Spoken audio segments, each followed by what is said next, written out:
it's Greg Grunberg, Snap Wexley from Heroes, and Commander Finnegan of Yorktown from a little thing called Star Trek, and you are kneeling before the pod. Kneel Before Blog presents Kneel Before Pod.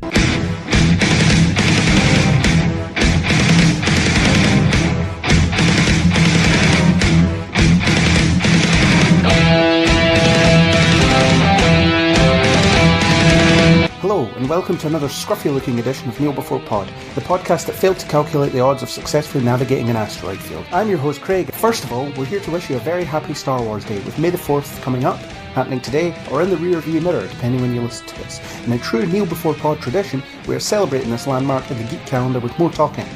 This year, it's the one that many consider to be the best up for discussion, Empire Strikes Back. Joining me in this galaxy far, far away, we're short-handed today, so we've just got Angus. Hi, Angus. Why, you slimy, double-crossing, no-good swindler. You got a lot of guts coming here after what you pulled. Great intro. And we will see Lando Calrissian and his younger self in just over a month. Yeah, of course. Looking forward to that. Well, that portrayal. I don't know about that whole debacle, but yeah. I just want to see young Lando at this point. I don't care about the rest of it. Just don't care. Much like the rest of the world. There's a Star Wars movie coming out in just over a month, and no one cares. Get used to that feeling, I think. It's already happened. No one cares anymore. But anyway, we are here to discuss the second in release order, fifth in series order, Star Wars film, The Empire Strikes Back. So, thank you for joining for this, and this is widely considered to be the best by many, many people, and the darkest by even more people. I suppose even the people that don't like it would say it's the darkest, but even though the film is quite old, as Spider-Man says, it's that really old movie. Without spoiling it, what are your thoughts on The Empire Strikes Back? I feel like I say this on every Star Wars recording we do, but it's one of these films that's just feels like it's always been there with me. And even though I can kind of remember the feelings of seeing this for the first time and experiencing it as a child, now it's just, so deeply ingrained in pop culture and my own experience. It's just one of these kind of eternal movies now, I think, and it's interesting how it's gone from being a kind of pulp sci-fi adventure romp into, as you've said, Empire. It's now considered the best of the Star Wars films, and it's also usually up there when people are talking about some of the greatest films, at least sort of popular movies of all time. Yeah, it's one of those things that I kind of don't remember not ever having seen it and not ever having enjoyed it.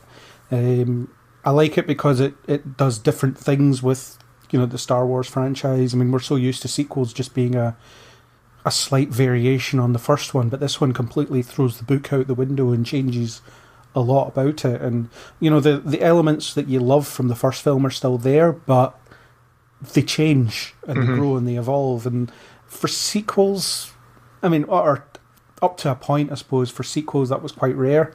Normally they would just be cash grabs where you have the same person doing the same thing because people liked it.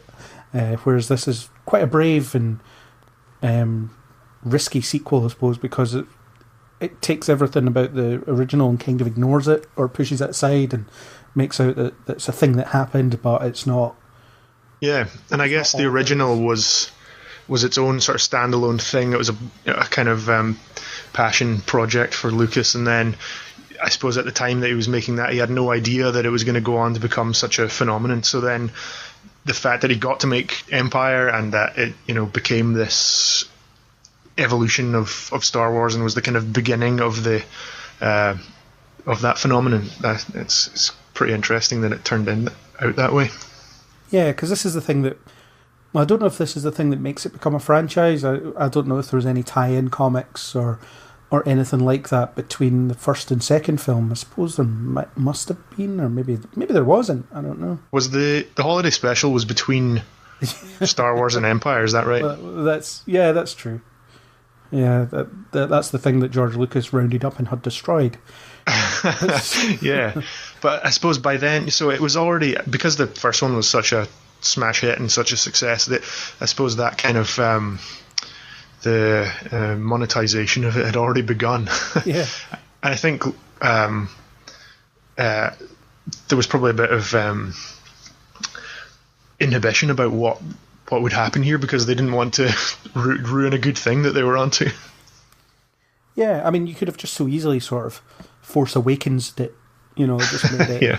There's another Death Star. We need to go blow up the other Death Star. Let's get the gang back together. We'll, we'll dress up as stormtroopers, but we'll do it slightly differently this time. They could have just done that, and it would have probably been okay. Although that might have been the end of the franchise. I think the idea that there's something that's so expansive and so interesting and so intricate is probably why it survives. I mean, I know it's why a lot of people like Star Trek, for instance, because you may have only, in the original series, seen the one ship, the one crew, but there is the prospect of so much else out there. And, I think it was it must have been after this that the expanded universe kicked into gear, where you had... they would tell the story about that bounty hunter you saw sitting in the bar and, all that kind of stuff. Yeah. Whether you want to read it or not is up to you, but the fact that it's there and it's something you can think about it must be part of the appeal. It surely must be. Mm-hmm. Mm-hmm. Definitely. I think that's the main way that so many long-term and even short-term, I suppose, Star Wars fans have kind of engaged with the material, is that because there were these gaps between a lot of the movies, but people took it and ran with it, whether it was officially or not, and created a lot of fan fiction and expanded universe content. That's so many people sort of dived right in and consumed as much of that as they could, so they became so familiar with the wider Star Wars galaxy. Yeah, I'm sure there was a Star Wars fan film that was made sort of between the first two. Oh, really? Yeah, I mean, I can't find any information on it right now, but there was definitely a lot of noise about kind of the first, certainly mainstream, widely known fan film was a Star Wars one. I'll try and find some information on it for the show notes, so we can't really discuss it, and maybe I shouldn't have brought it up in the first place. But I'm sure there was something about that way back, but who knows? But yeah, there are a lot of Star Wars fan films, and Lucasfilm has always been gracious enough to say the sound effects are free. We don't mind what you're doing as long as you don't profit from it. And they even have that fan film contest that they do every year or so, where people can enter their shorts and they win a decent prize for it. So they embrace or at least they used to embrace the fan culture. I'm not sure what Disney do about it. Probably don't have quite the same approach, but that previous embracing of the fans, I suppose, is really what people engaged with and felt that the material was theirs as well as being Lucas's. So even when you go into the prequels and it's the continuation of the original creator's vision, people some people go with it, some people didn't quite feel the same way. Yeah. And that's fair enough for a franchise. Not everyone's going to like everything. Indeed. Yeah. So, shall we get into spoilers? Dig deep and go for it. Sound the alarm. Sound the alarm, or the noise, or turn on the lightsaber, or whatever editing provides. Right, now we can say what we want. The probe droid has found us, and we have to leave and spoil everything for everyone. So, we kind of alluded to it before, but following up on the first Star Wars is, it's quite a task because there's so much that you can do, and it must have been quite daunting to do it. I mean, this is a film that Lucas is least involved in. You've got different writer, Lawrence Kasdan, you've got Irvin Kershner directing it, and sort of Lucas is there as a producer, but it's a very different flavour to the first film, and the change of hands does show in the way it's produced and the way it's executed and even the way it looks as well. Yeah, I'd have to agree. And I suppose it's some people would point to Lucas's light touch on this one as to maybe why it's considered the best. And the theory goes that, you know, whenever he's kind of reined in, or other people are allowed to have a bit of creative control over Star Wars, that's when it really shines. I don't know whether or not you agree with that. I think that maybe a few years ago we would have been right on that train, and sometimes I feel like George Lucas gets too bad a rap for it, because I mean, it is his franchise, so he's entitled to do whatever he wants with it to an extent. I mean, we're not entitled to like it, you know, we don't have to like it, but at the end of the day, he probably got into a situation where nobody was ever saying no to him, and he wasn't ever challenged as a filmmaker. You know, if you look at the prequels, there's a really antiseptic quality to them. Nothing can go wrong because it's all in that very controlled environment.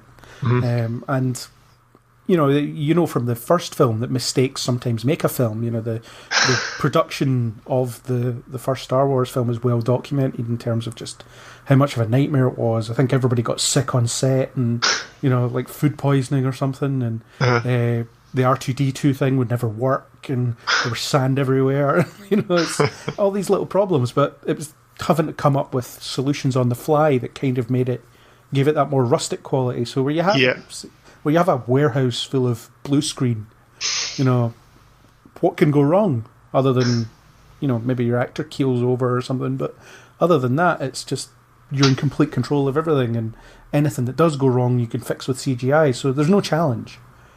And then he surrounds himself with people that just don't disagree with him on anything, so again, the creative process is somewhat hampered by that.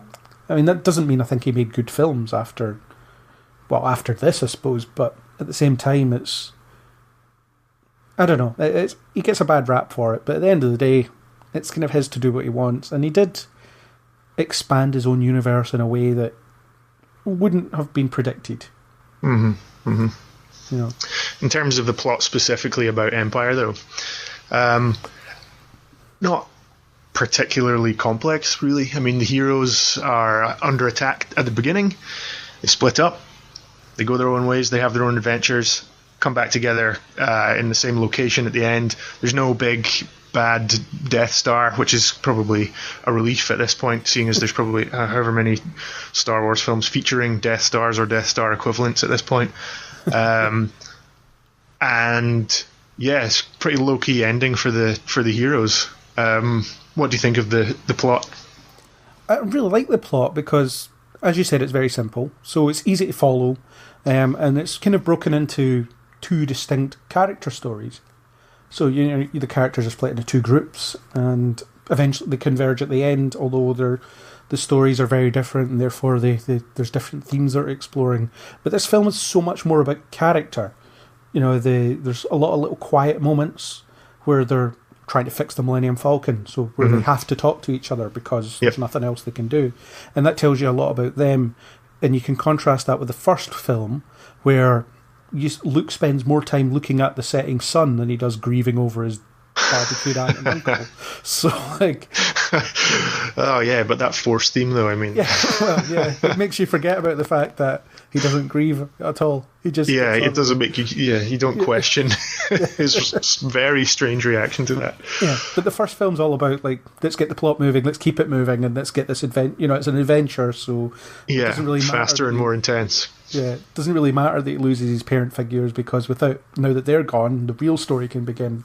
Yeah, the adventure can begin. Yeah, but this one is all about what these characters do and what kind of makes them tick in a way. So, you know, Han and Leia are stuck in a confined space where they have no choice but to answer the tension that's between them.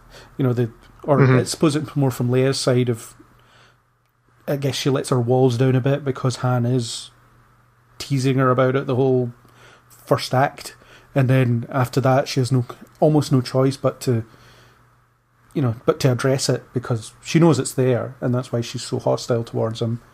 But it's through the kind of the organic way they come together that it works and it becomes believable.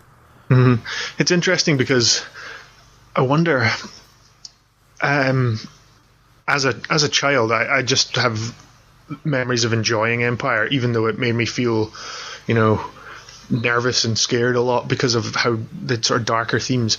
And I can remember watching Star Wars as well, and all the talky parts, all the boardroom scenes, all that kind of stuff. Those were always a bit more boring to a kid because you weren't all that interested in the dialogue and the characters. You just wanted to see people swinging lightsabers or flying spaceships and things.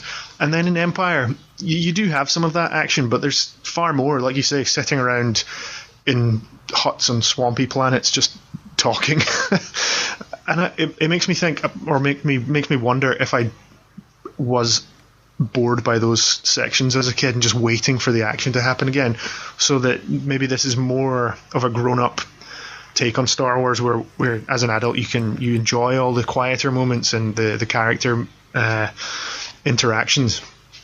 Although I guess the conversations in this film are more engaging. I mean, the scene you're talking about is Tarkin and some of his cronies talking about how the Republic is no more. That scene means nothing. You don't know what the Republic is. You don't really know who they are, and you don't know what they're talking about, because if you're a young child, then it's like, hurry up. But when you have two characters talking about the situation they're in, or talking about their feelings, or talking about how the ship isn't working, it all feels like part of the same entity.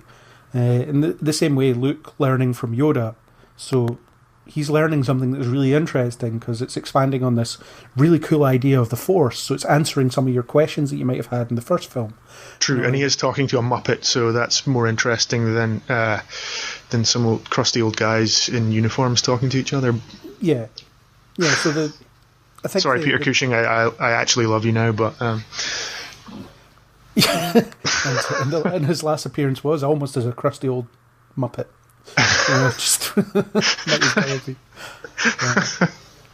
That's a shame. Rest his soul. He was heavily CGI'd, resurrected through CGI. Yeah. So, in confusing abundance. Another thing this film is a bit unusual about, unorthodox, is the opening. So you almost have your climactic action scene in the opening. It's the biggest action scene in the film.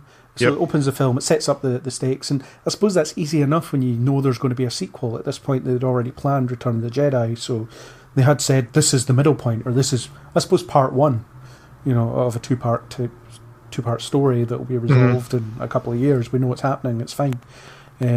But to open with the biggest set piece is kind of ballsy, because even Last Jedi closes on its biggest set piece. Yeah, it opens on a huge one as well, but refreshing nowadays when we're so used to a pretty formulaic sort of 3-act structure where by the end you're just in for at least 20 minutes, half an hour of CGI goodies v baddies, people just chucking each other through buildings and things. So I think that really kind of resonates and kind of stands out now watching this, comparing it to blockbusters today. Yeah, and the Hoth sequence is just so creative and so fun to watch. And, you've got these Imperial walkers and famously tripping them up using tow cables. It's ingenious to think about. Really iconic stuff. Yeah, and it's something you almost take for granted because we're so used to these massive set pieces. But if you think about the amount of work that would have went into the, with the models and the blue screen effects and just everything that had to happen to make this sequence work. It's just so remarkable. And that stuff is then not, I wouldn't say cynically, but then the experience of watching that and encountering it for the first time on Hoth is really kind of played upon in Rogue One and also in Last Jedi, when you've got similar tech, you've got similar walkers and stuff, and it's really just kind of playing back on that and playing with your emotions, kind of reminding you of that iconic battle in Hoth. Yeah, and the battle itself is great because it does give you the kind of stakes for the film. The rebels are very much on the run. They don't have the resources the Empire do. The best they can do is kind of keep ahead of them. And it's not about defeating them, it's about escaping them. So the whole speeder sequence is just a distraction.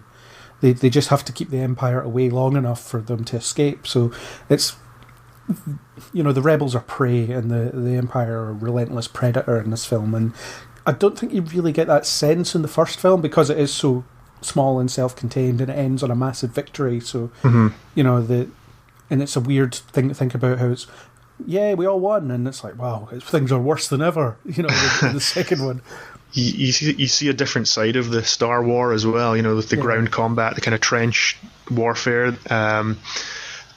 Compared to the space battles, and as you say, the attack on the Death Star from the first film. Yeah, and I really love all the kind of the way they cut to different parts of it. So you've got Han trying to escape with Leia, which is just before he announced he was, or just after he announced he was leaving because of some adventure you don't see. So again, you get the impression that there is something outside of this film that you can experience maybe elsewhere, and it gets to the point where Han decides that he has to leave, and that's seen as a bit of a tragedy because everybody likes him, and even he feels like he's almost found somewhere, and you get the implication that Chewie has sabotaged the Falcon to stop them from leaving. It's interesting as well, because Star Wars was so self-contained and ends with that victory, we do just kind of pick up in the middle of another adventure in this galaxy, and obviously having the crawl and all that kind of intro allows you to just dump the audience straight into another episode here. Yeah, although the crawl says that the rebels are led by Luke Skywalker. They're not. They just aren't. He's a small piece of that rebellion. I mean, he's one of our main characters, but he's a small piece of it. I don't know. It's just, I suppose it's he's the hero though, so he might as well be leading them. You as an audience member should understand that we're following Luke Skywalker. Yeah, pretty much. And obviously there's some critters in this. You get to see the Wampa, or some of the Wampa, depending on what version you watch, which is really cool, which may or may not have been used to cover up the fact that Mark Hamill's face had changed slightly after a car accident. Yeah, I've seen it reported both ways.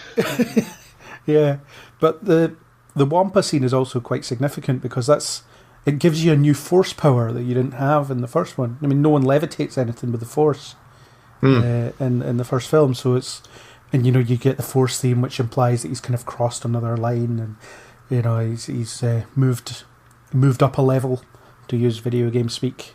So he's learned something new, and he's at a point where he needs further training because his Open University Jedi course isn't working out anymore.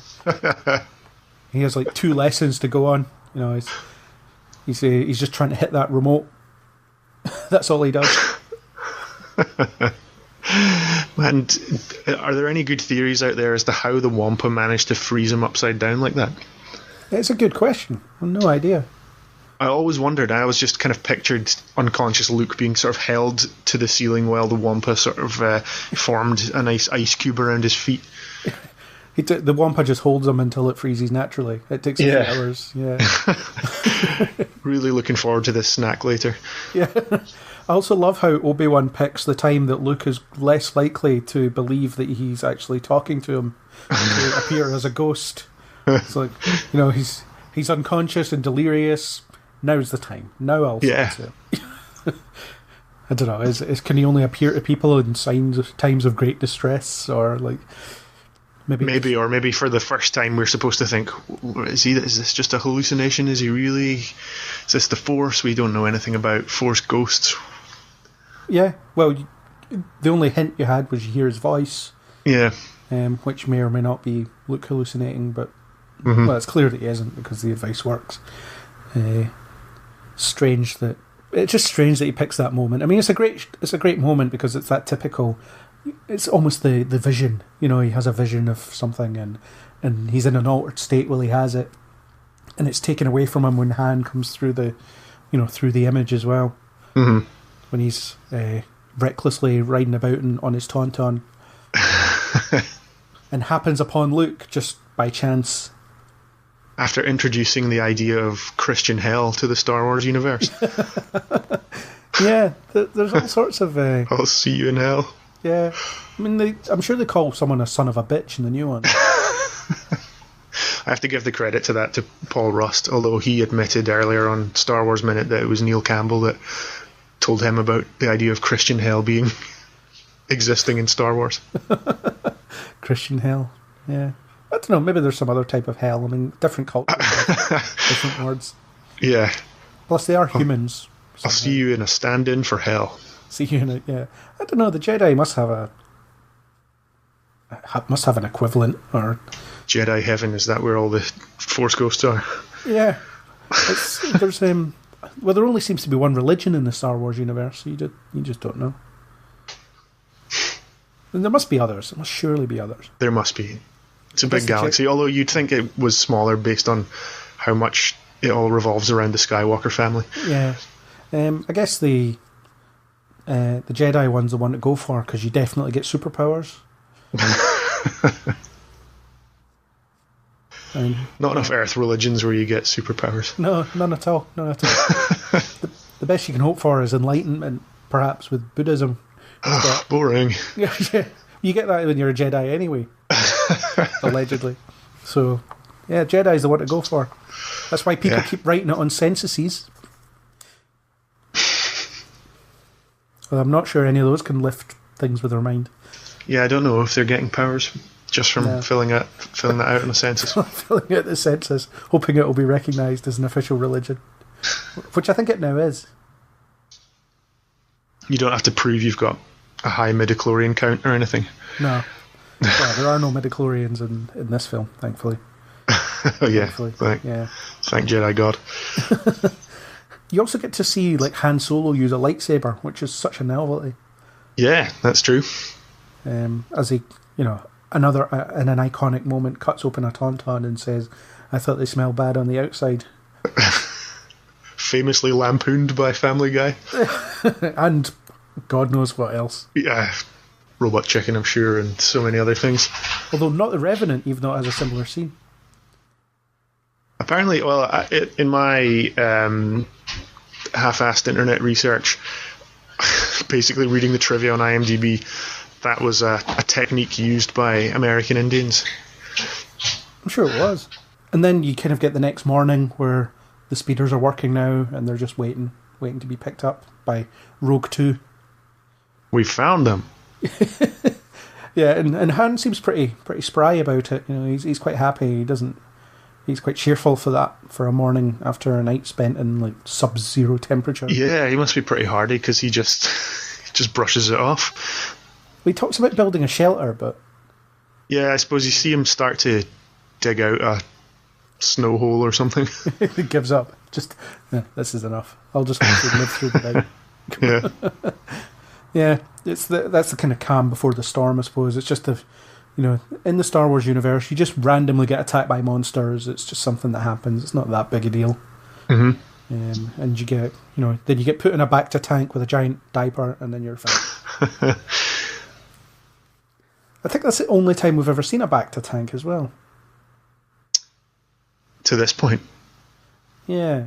Do you see Darth Vader's Bacta tank in Rogue One? I don't know. He's like in a giant lava lamp or something, I guess that makes sense. Mustafar. Yeah, I thought that's what he was doing in there. But I can remember that scene, Luke in the Bacta tank, being quite affecting when I was younger as well. I don't know what it was about it. It's this kind of, I don't know, medical kind of clinical horror. I don't know, something about him being submerged like that and being hooked up to all these pipes, and I just remember having quite an uneasy feeling watching that as a kid. Yeah, and then there's a similar thing in Starship Troopers. Yeah, you're right. I'm not as familiar with it, but I do remember. Yeah, he's in exactly the same sort of thing. Also, that it's quite significant, that sort of sequence, because it's the only scene in the film where the surviving characters from the original film all share screen time. So you got Han, Luke, Leia, Chewie, R2, and 3PO just chatting away. And Luke celebrates getting a nice big kiss from his sister. Yeah, yeah, that's bizarre. Yes. Oh, complicated Star Wars relationships. Continue to gloss over that. Just continue to gloss over it. Just don't worry about it. It's just this. Yeah. But that scene's kind of striking because I think a strong theme in this film is family. You know, it does factor into different things in different ways. And what you've got is you've got a family. You know, they're all orphans essentially. You know, they all don't have anyone else, so they've kind of formed their own version of that.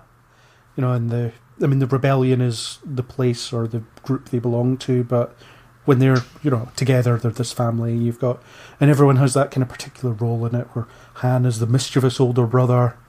You know, Luke is just, I don't know, he's just a bit of a naive child, and I guess 3PO is like the disapproving butler. Every good family should have a disapproving butler. Well, yeah, it's like the Fresh Prince of Bel-Air type family. Aye. Yeah, everyone Jeffrey has their 3PO. Yeah. And Chewie's just, I don't know, I guess he's the one just trying to hold the group together. Because he doesn't... Family pet. Yeah. Well, everybody likes him. And there's some really horrendous dialogue in that scene. You know, laser brain and... Oh, yeah. Laugh it up, fuzzball, and all that stuff. Scruffy looking nerf herder. Yeah. Who you calling scruffy looking? No one knows what a nerf herder is. Not even the band named after it. No, it's almost like it's like the many Bothans died line. It's like, what are Bothans? Yeah. We'll just leave that one. Why is their death significant? And you know, I don't want it ruined by the expanded universe to see a picture of them or anything. I'm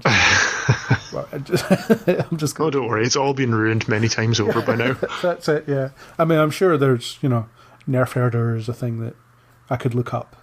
I'm not going to. I'll put it in the show notes, but I'm not going to look at it. I don't want to know. I don't need to know. Yeah.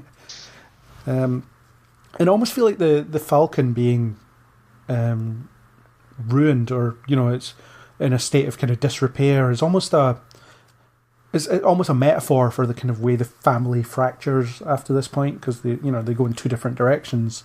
But it's also that lived-in quality to the universe. You know, it's a good ship, but it's showing its age now. It's not quite as switched on as it used to be, and it needs a lot of care and attention to get it to work. It's true, and maybe in an upcoming film we'll see it in a more newish state, because even Lando refers to it as a hunk of junk later on. Yeah.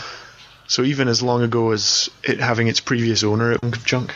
Yeah, and it seems like Han Solo is a massive chain smoker, because the walls are all yellowed with, yeah, well, I suppose with age, but you know, because you see it in the Solo media that's been released so far, and it's very pristine and clinical looking inside, and you know, it's as it would when it's brand new. But the fact is, here it's seen a lot of mileage. Yep. And the hyperdrive just doesn't work. Yeah, that's kind of a repeating theme, or a bit of a. There's a repeating times where they try and activate the hyperdrive, and you just get that sound effect. And I like the subversion as well, because in the first film, when they get to hyperdrive, they're safe. That's it. They're fine. You know, yeah. They can't be followed. They can't be tracked down. They're good. And then you get that. We're going to do that again. We're going to be safe. And then nope. Undercut. Yeah. So it's not my fault. It's not Han's fault. It's not Lando's fault. Nobody wants to claim responsibility for the hyperdrive not working. No. And Han just runs through the back in the middle of a space battle to do some tinkering. Yeah. Until casually flying into an asteroid field. He's mastered that flying casual. That sequence is just great. It's just, you know, everything from the Falcon escaping is just so kinetic, so fast paced, and so tense, because you just the Empire again are just creeping up on them and just getting closer, and it's clear it's only a matter of time, and they can only evade them for so long. Mm-hmm. Mm-hmm. And of course, Vader is fixated on finding them. I guess because he thinks the Millennium Falcon will eventually lead him to Luke. Although the obsession isn't really explained. No, I mean, I'm trying to think how much he. I suppose he's encountered Obi-Wan, so he knows something's up. Yeah, he knows that Luke is associated with that ship. because of the first film. And although he's not on it at that point. So he must be able to sense that, but maybe he's sensing Leia as well and mistaking that for something else. Maybe. Yeah, it's never really... that's not sort of touched upon until Jedi, is it? Yeah. When he realises... Oh no, that... yeah, it is Jedi. Yeah. In Jedi he realises that Luke has a sister. Yeah, so it's possibly sensing something. Or he's just, he doesn't like to let things go. It's also possible. Well, yeah, he's pretty relentless, as you said, and people have referred to him as like the attack dog of the Empire, because even though he feels like the kind of leader of a lot of the Empire, he's really just kind of hounding down various important rebels that he's after. Vader in this film, he's one of the best villains ever put to film, in my opinion. Just the way he's completely in charge, and everyone's so terrified of him, but no one really thinks that or nobody seems to speak out against what they're doing, even in private. They don't seem to think that hunting down the Millennium Falcon's a waste of time, and you get the bit later where they're actually offended that he's called in bounty hunters, so it's almost like he doubts their skills, which he does. I mean, everybody that makes a mistake gets killed. Yeah, he does a lot of force choking over video screens, and in real life as well. Yeah, well, I think it's repeated incompetence that's punished. Because is it Piet? He never gets killed, even though he makes a few mistakes. Although it's clear the mistakes aren't his fault, I suppose, and he's always doing what he can. He always follows the right protocol. It's just that Han is better in that situation. But there's other people dropping out of hyperspace too close to the system. I don't know, losing them again. So, he just strangles people. It's really... And you get to see under the helmet as well in Darth Vader's relaxation egg. You do. Only from the back of his head, yeah. Yeah. But I suppose that would have been a bit of a sort of teaser from the first film, where you've seen this, baddie who's completely covered head to toe in armor, and the cape and the mask, the breathing and everything, and you get this wee peek just underneath. It's quite menacing. Yeah, you get that. You get a bit of an answer to, that's why he wears that suit. Also, quite like whenever someone talks to him when he's sitting in his relaxation egg, as you call it, because the way it's shot. I mean, I don't always notice camera movement or camera placement, but the way is you see through the egg, or you see kind of you're inside it looking outward, so it gives you an impression of what Vader's perspective is, and it's a little bit of vulnerability from him, because this is the only place where he's not in agony, I suppose. Yeah, it's also interesting that his officers are approaching him while he's in there. You'd think that this is a sort of place where you just don't bother Vader when he's in there. So you'd have to feel pretty nervous when you go in and you're delivering some news to him, because you've got to think, 2 out of 3 times guys go in there, they get choked and get carried out. Yeah. I guess when they're hunting the Millennium Falcon, you can make an exception on giving Vader an update. I suppose he really wants to know urgently. That's true. He might have let them know. Yeah, and he doesn't care what ships he loses in the process. I really love the bit where he's talking to the 3 guys, and one of them just holds their arms up and then disappears. You know exactly what went on there. It's just such a funny moment. They're all dead, and that's not that funny, but it's just, I don't know. It's just amusing that they're so ill-equipped for this search. Even though an asteroid field would not be that violent. Is that physically inaccurate then? Yeah, well, I mean, if you think about it, things in space don't stop until something stops them. So so they can't be flying around like that. Yeah, so they would, if they were flying around so violently, they were drifted apart so far that they wouldn't be an issue, unless it's a recently destroyed stellar mass or something like that, I guess. Does that hold true if the asteroids are made out of potato? I don't know. What is in space? Yeah, they are made of Because apparently one of them is. At least one of them is a potato. That's proper rustic. It really is. Yeah. Although I do love the asteroid sequence. You get to see a bit of piloting, and then they literally end up in the belly of the beast. Yeah. Which is brilliant. Yeah, it shows real confidence in the special effects, because if you think about how complicated it is, it's not just... I mean, not that animating something isn't complicated as well, but like the model work, there's so much effort you need to put into getting it to work. And they don't just fly into the cavern, they flip. They do that flip before flying in. It's like there's nothing no other reason to show that than it's a visual flourish.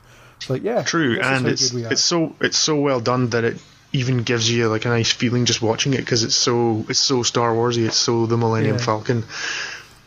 Yeah, and it does tie into the flying into the stomach of a creature does tie into that sort of theme of potentially being swallowed by darkness.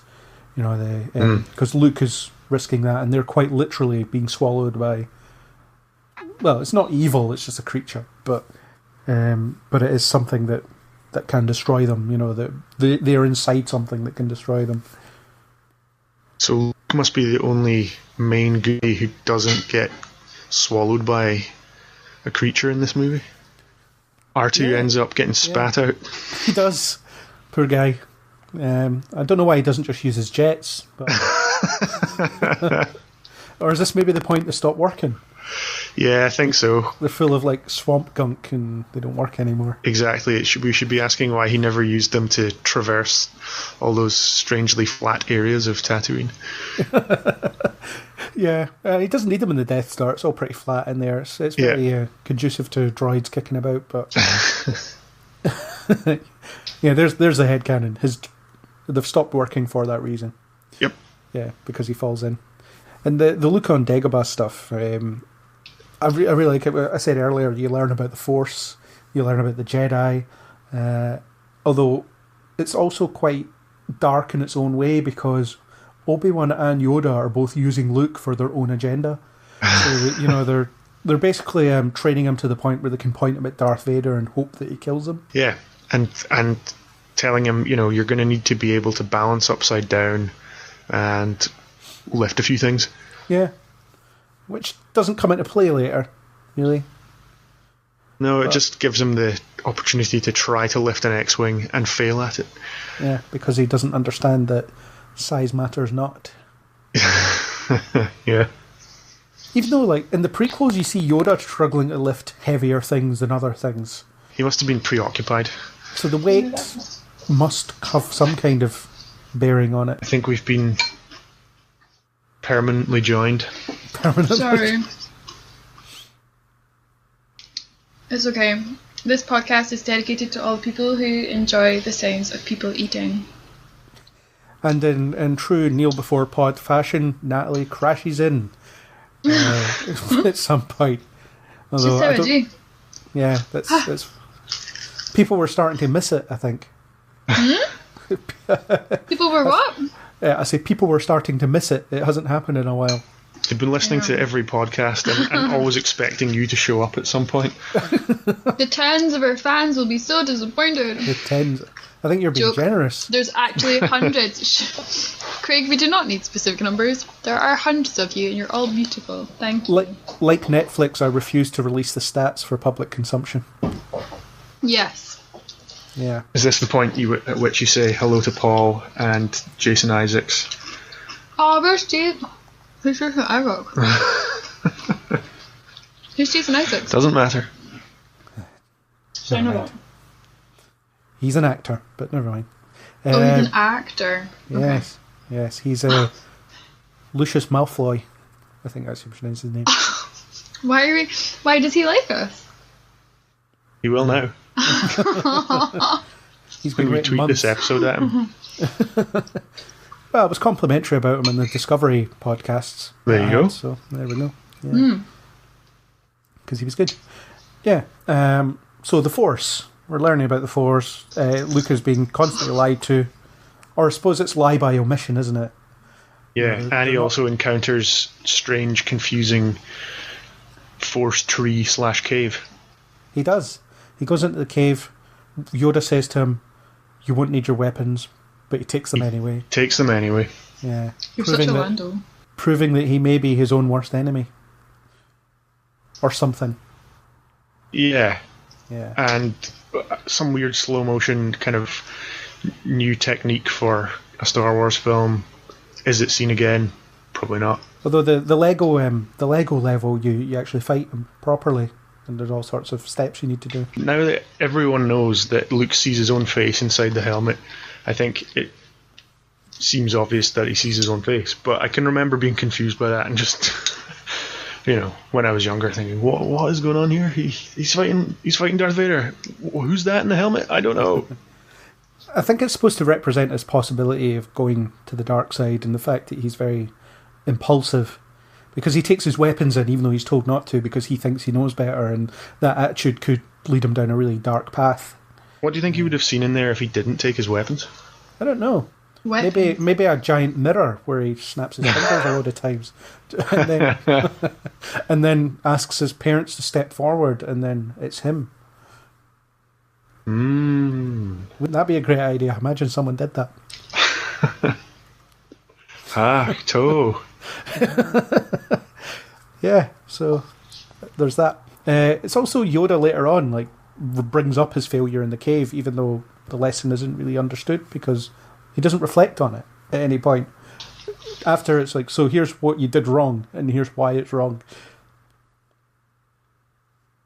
Remember your failure at the cave? It's I don't understand my failure at the cave, so I'm off. I'm going to get this snake out of my X-Wing and I'm going to leave. Yeah, and Yoda's kind of relaxed his rules since when he met Anakin Skywalker as well. He's just yeah, fine. Do a few handstands. Let's run and jump a bit. Swing from some vines. From some hairy vines. Yeah.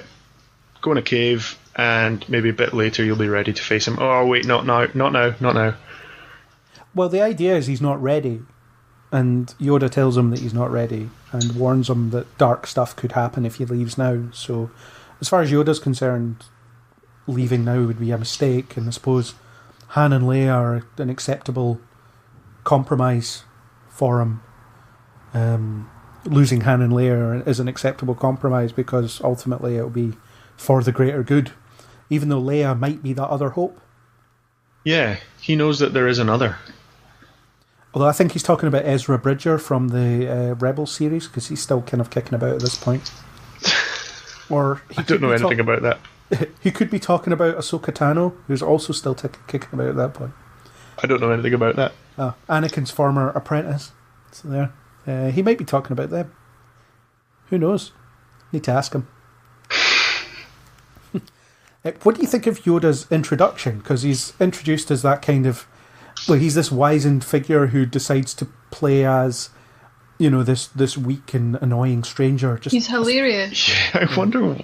Now you take into account all the Yoda appearances throughout the double trilogy and beyond.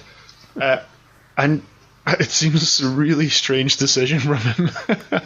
I love it. To just start funny. Going through his food and chucking stuff around. This is your template for Yoda, so this is who he is, and I like that playful aspect of him.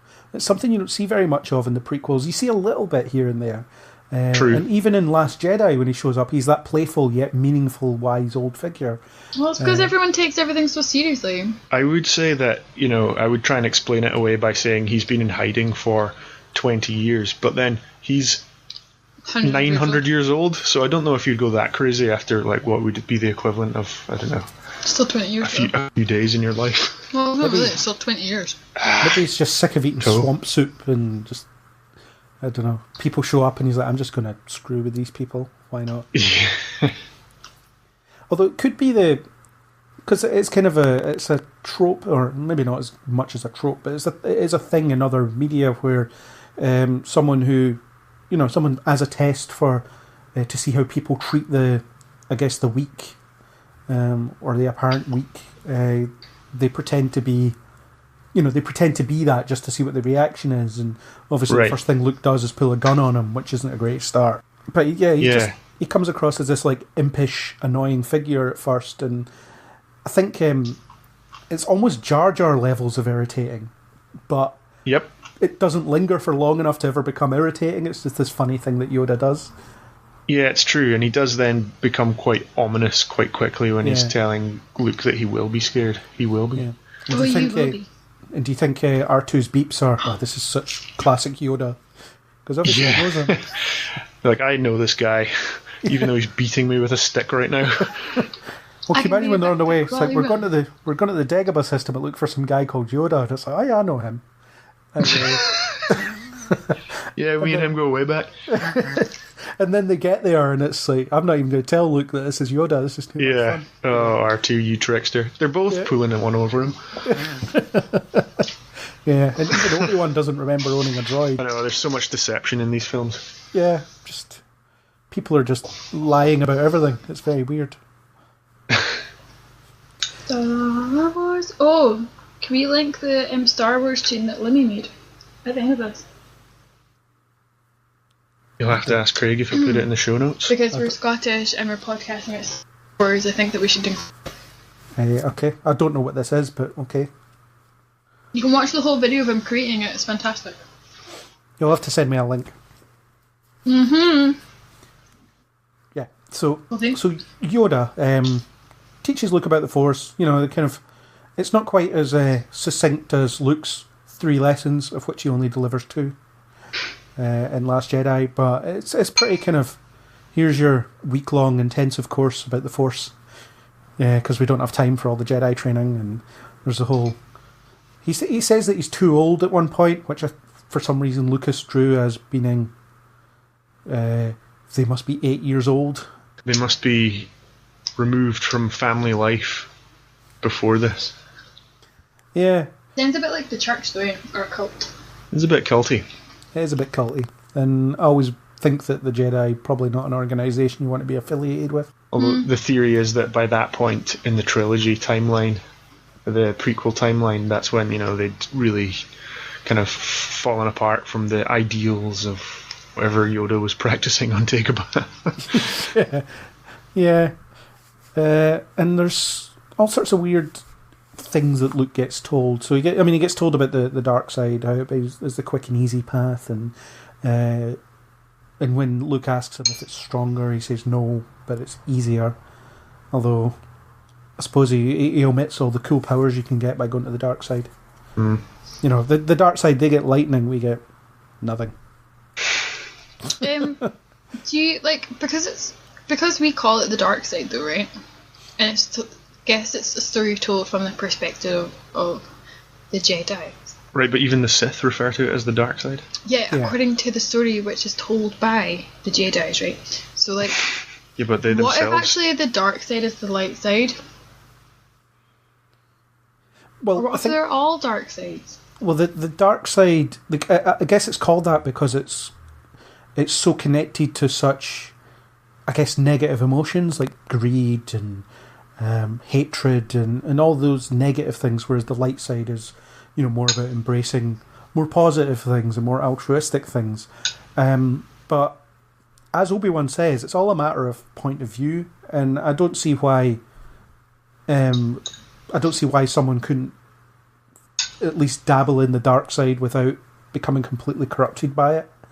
I guess you seem like somebody who would try drugs once though and then end up totally out your mind. Very possibly, yeah, but that's why I've never tried. It's I'll just see what it's like, and then before you know it, because I don't know. You've got unlimited power. I feel like I know this is the wrong movie, but I feel like this is a really good thing that they're addressing in the newer films. I'm on Team Kylo Ren. Fair enough. He's recognised that having organised cults or religion is bad, and so, Going back to basics. Yeah. But he's also not a good guy. He's How can you say that? Well, he's pretty okay with genocide. He does want to go in and kill all of the resistance. Yeah, but that's because they're bad. So contrarian. But I do think there's merit in the whole looking into the dark side thing and not being afraid of it. I mean, that's still the mistake that's made in the even in these films. It's the whole light versus dark debate, and the thing is, Luke does embrace his inner darkness a bit. He becomes angry, and that's what lets him get the upper hand on Vader in the next film. I mean, in this film, it's almost that his fear is what gets the best of him in a lot of ways, but it's embracing the light side that kind of saves him a bit. When he focuses his mind and calls out to Leia, for instance, that's what saves his life. Mm-hmm. Whereas if he'd hung there stewing over what had just happened, he would have just died, because he wouldn't have been able to think of a way to get out of it. So there is that perspective, but I also feel like the Jedi ultimately failed because they were afraid of the dark side, and they just considered it a complete no-go area, and they completely misinterpreted what was light versus what was dark. It's something we'll get onto in a couple of years when we talk about the prequels, but attachment being forbidden for a Jedi, why? Yeah. That kind of stuff. It's got all this weird kind of forbidden fruit about it. Yeah, and you could probably have a lot less Sith if you relaxed a bit. Stop treating the Jedi Order like a call centre, and people will appreciate you for it. I found a supposed Japanese proverb about fear. Is it fear leads to anger, anger leads to hate leads to suffering? Oh, no, it's not. But I feel like that all of these could be taglines for Star Wars. So, fear is only as deep as the mind allows. It's kind of so accurate. There you go. Yeah. So on to kind of Luke's confrontation with Vader. It is about him. He has to keep a clear mind. He has to remain calm. He has to remain focused on the battle, because Vader is so far above him in terms of power level and skill. And certainly at the beginning of the battle, Vader is toying with him. He isn't even trying. And when he gets him into the carbonite pit, it's effortless. It's only after he escapes that he's like, "Oh, right, okay, impressive. Let's dial this, most impressive. Yeah. Let's dial this up a notch." And he becomes much more. I mean, he's always terrifying, but he becomes much more, fixated on taking the kid gloves off, so to speak. Yeah. I have another quote for the end of the podcast. Very good. Unless you want to know, Craig. No. Let's leave the listeners in suspense. Excuse me while I relocate to the edge of my seat. Ooh. Get comfy. Yeah. Throughout the entire fight, Luke is fighting on the defensive, and Vader is... I mean, there are points where Luke does hit him in the shoulder, and he has a really funny reaction to it. But, it's a one-sided fight, completely one-sided, and Vader taunts him by keeping telling him that he's beaten and asks him to embrace the dark side and all that stuff. And there is points where Luke is clearly tempted. Mark Hamill's facial performance is really good in conveying that kind of conflict about remaining calm versus not remaining calm. Yeah, but by giving into the absolute terror he's probably feeling. Yeah.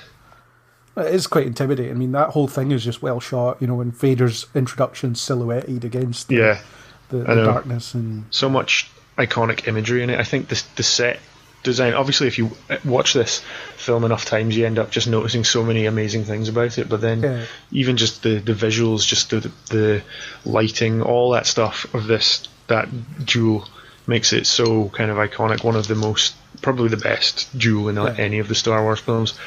And just so many great lines. It's a whole iconic scene. Yeah, although Vader does have a kind of lame jump down the stairs, which looks a bit dodgy. Just it's almost like Batman. The cape's open and he yeah. Yeah, and this battle or this duel has the reveal to end all reveals, where Vader tells Luke that he is his father, and it's all a big shock. I actually remember my reaction the first time I found it out. Or certainly the first time I remember finding it out. And I was like, no, that can't be true. Yep, that's impossible. Yeah. I thought it might be something that Vader would lie about. I don't know why he would lie about it. Yeah, I think it's probably because you as a kid just don't want it to be true. And I think Hamill really sells it as well, and it's just so great. All the whole exchange is amazing. Even watching it, for the however many time, you still feel the same way. Maybe not quite the disbelief, but the anguish from Luke. Yeah, and it's one of those early examples of big reveals not being spoiled by marketing or whatever else. David Prowse wasn't told what the line was. I think it was just Mark Hamill that knew, certainly in that out of the entire cast. So he was the only one that had to react to it, because I think David Prowse says, "I killed your father," or something like that, or Obi-Wan killed your father, something like that. So unless you were unlucky enough to be waiting in a line when Homer Simpson was coming out of the cinema, you shouldn't have had it spoiled. Yeah, that's. I love that clip. I do love that clip. Just so funny. Just spoiling it for everyone. Yeah, it's a great reveal. It's one of cinema's greatest reveals.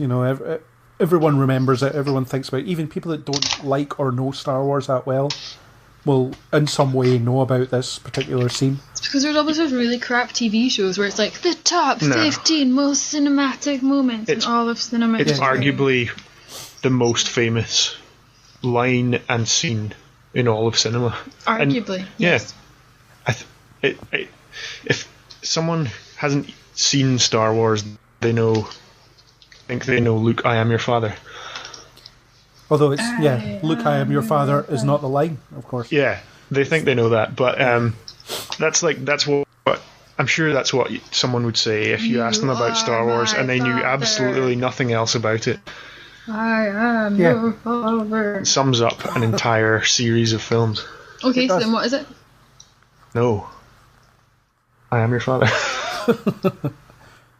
Yeah, that is the actual line.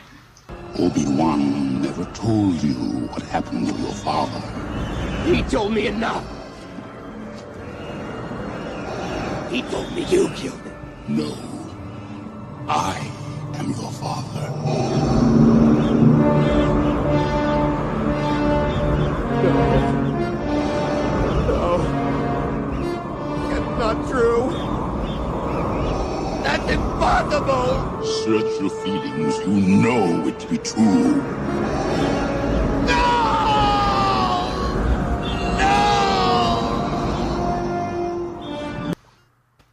It's one of those famously misquoted lines. Yeah. Along with "Beam me up, Scotty," which was never actually said. So, arguably, which one wins? I don't know. It's not about who wins. Then don't make a competition. I think that's a really accurate thing to say in a situation where I've given an example from Star Trek and an example from Star Wars in the same breath. And it's not about who wins. It's about just being there, being iconic. And Cloud City has more stuff going on as well, although I guess that's it's the most powerful thing, because the final confrontation in this film is very much a personal confrontation, which you can contrast with the big set piece moment earlier in the film, and it's about the emotion rather than the actual fight itself, which makes it screeds apart from anything done in the prequels, because you're invested in the fight, whereas in the prequels it's just a bunch of jumping about. Swinging lightsabers. No one really cares what's going on, because no one, you're not invested in this hero-villain relationship. But here they spend that, and it's the only scene they share in the film, and they spend that time, they build a relationship between them very quickly. Mm-hmm. And then the reveal adds complexity as well. You've had to witness your other leading man being frozen in carbonite, and at this point, if you haven't seen the rest of the films, you've got no idea what's going to happen. So that's the last action Han gets in this film, ends up frozen and taken away. And 3PO gets shot and blown to bits, and somehow is able to just be put back together. I'm not sure how that works. You would think it would be very, very difficult to rebuild him from that.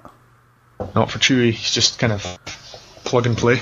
It just takes it as a side project. Yeah. Yeah. And Han, Han being frozen, and it's the idea that it's nothing personal and it's nothing significant either. It's just, we're going to test this, and you might as well use it on you because you're here. It's significant to the audience because he's potentially dying, and maybe you've read something in a newspaper that Harrison Ford doesn't like Star Wars that much and might want out of it. I don't know how widely reported it was, but you could just imagine it would be on comic book resources. It'd be like, spoiler wants out of Star Wars. Click here if you want to know who that is, and Oh. Then you read the comment section and find out who it is because you don't want to give them the traffic. Or is that just me? That is exactly how you would do it. That's exactly how I would do it, yeah. But please give us traffic because we're not like that. We're not clickbaity. Yeah, and obviously it's almost the combination of the Han and Leia relationship at that point as well, because you've got the bit where Leia admits that she loves him and he's just like, yeah, I know. And another incredibly famous line and moment from this series. Famous ad-lib, I think. I think the line was, I love you too, or something, but Harrison Ford famously didn't like speaking Lucas dialogue. I love you. I know.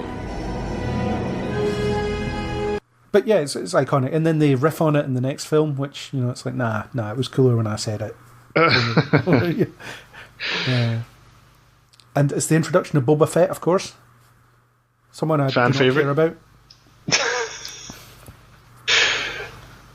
And who has had his voice replaced in some versions of the film. Yeah, being made more cloney. Yeah, well, George Clooney. George Clooney, yeah. The issue I have with that replacement is that there's no effort put into the vocal performance.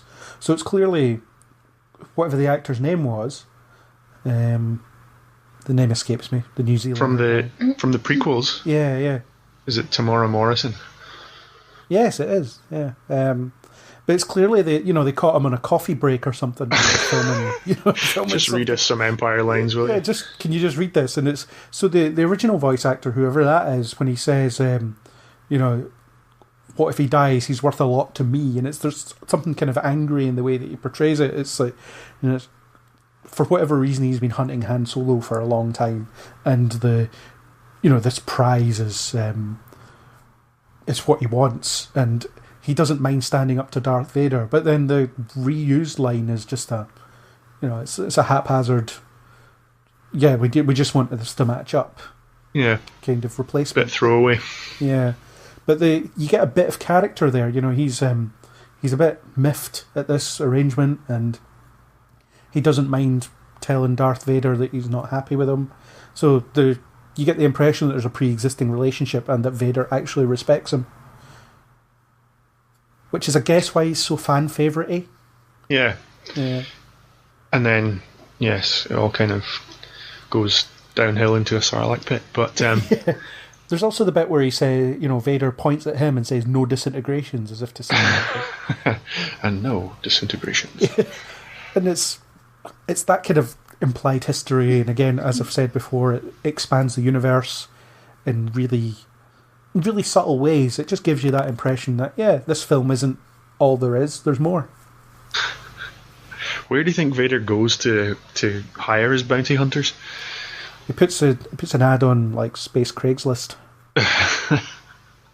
Space Gumtree. Bounty hunter wanted, considerable reward. Is it Bosk who's standing there with the sort of talons on his feet? Yeah, and the robot guy. Yeah, he's got his feet just dangling just enough over that pit so that the officers below can sort of look at them disgusted. Ugh, who's this guy? Yeah, bounty hunters, we don't need their scum. Yes, sir. Yeah. Yeah, but it's, as I said, when the bounty hunters are brought in, it's they're almost offended. Yeah. Or in fact, they're completely offended. It's like, a couple of stranglings we can take. but Vader losing faith in their ability to catch the Millennium Falcon. Should be a signal to the audience as well that, before the Empire was the big bad and, they were the worst of the worst. Yeah. Whereas now even they have to call in some crazy robots and monsters to do their business. It's just outside contracting, outsourcing just to get the job done. Yeah. Yeah. Although it's funny, as soon as the bounty hunters show up, they do find the Millennium Falcon. So it's like Vader's like, okay, that's fine, don't need you guys anymore. We'll pay for your bus fare or whatever, but please leave. Take something from the buffet and get out. That's you got free coffee. I don't know what you're complaining about. Please leave. We don't need you anymore. Yeah, and Boba Fett also obviously sees through the garbage ploy. Yeah, was Slave One in with the rest of the garbage that was getting dumped? I guess it must have been. Because I wondered how, where is that stored? Was he, did he maneuver his ship in there? Did he tell, he didn't, he probably didn't tell anyone he was going to do that. And so they were just like, right, dump the garbage, and he just sort of floats out there with it. Or maybe he'd attached himself to a slightly lower point of the Star Destroyer.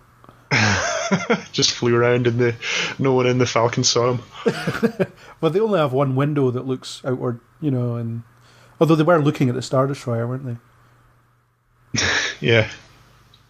Yeah, well, I suppose at that point, they could only see in front of them when they were sitting on, relatively speaking, sitting sideways on the, so yeah, Fett could have got around.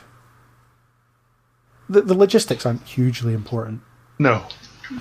That's just the sort of thing you start wondering, when you've watched this hundreds of times. Yeah. Was he hiding in the garbage disposal chute? What kind of giant garbage do they have? It's all been compacted into these big lumps. How do you hide a spaceship in there? I don't know. Yeah, but Slave One is just that good, apparently. Yeah. Yeah. And obviously it's Boba Fett that leads the Empire to Cloud City, which, gives us our insight into what Lando's like. He's kind of a very much an opportunist, a bit of a coward as well. He'll just kind of sense whatever way the wind's blowing and go with that. Yeah, sell out his friends. Yeah, so it's really funny when he's like, I've made a deal that will keep the Empire out of here forever, and then the door opens and it's the Empire. What kind of deal is this? I don't get it, but and obviously eventually he decides that the deal isn't for him and that he made a mistake. The deal is getting worse all the time. Yeah, he flips once again. Yeah, although he does pull off a cape quite well. Billy D. Williams does excellent cape. Yep. Rocks that cape. Yeah, he does. He's a smooth operator. He's a very smooth operator. As soon as the Leia shows up, he's right in there. What have we here? Yeah, he's a bit of a creep, to be honest. Moving in on his friend's girl. Are they established? Yeah, they're pretty much a couple by this point. Are they? Are they though, really? Well, they're very affectionate. I think she's free. She's free. She can do her she wants. You don't think that cozying up to someone inside the belly of a space slug and being interrupted by your golden butler isn't established to your relationship? I don't know what you... If you think that you're about to die, then of course you're cuddle up to somebody. Mate. Well, at that point they didn't think they were going to die. They thought they were safe. Oh. Well, maybe they were just happy that they were safe. But anyway, Lando immediately mooches in on Leia because he sees her, and Han gets all territorial about it. This is so like The Lion King. Is it though? Yeah. I'm not sure. I'm not sure it is. Yes. In what way?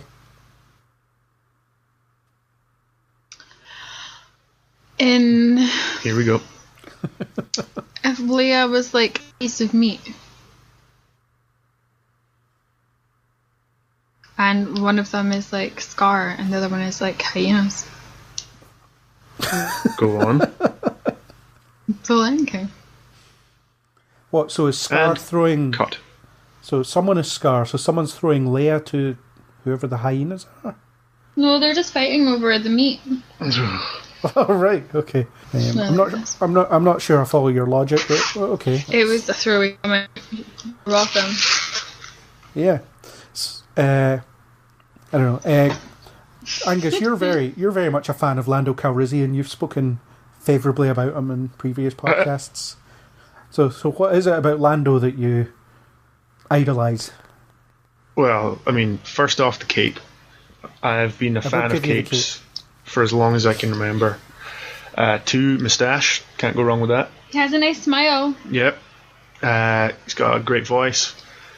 And, he comes around in the end. Maybe he kind of flip-flops on his friends a little, moves in on... He flip-flops. Moves in on his friend's girl, but, Steals Han's clothes. Steals his clothes at the end.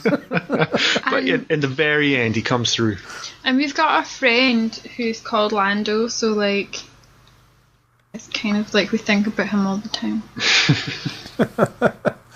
I do like Lando, and I'm sad that he's missing from the new films. Yeah. Don't know where I'd like to see more Lando. Yeah. I think the character's dead now. He's in 2 or 3 episodes of Star Wars Rebels, voiced by Billy D. Williams. William December Williams. How could you not like a character played by a man with that name? And his name is December. Yeah. I didn't know that. Seaham Beach. And he was also not Two-Face in Tim Burton's Batman. Indeed. And he got paid a lot of money to not be Two-Face in a sequel. He put a dent in that budget. Oh, nice. Haha, I get it. I understood that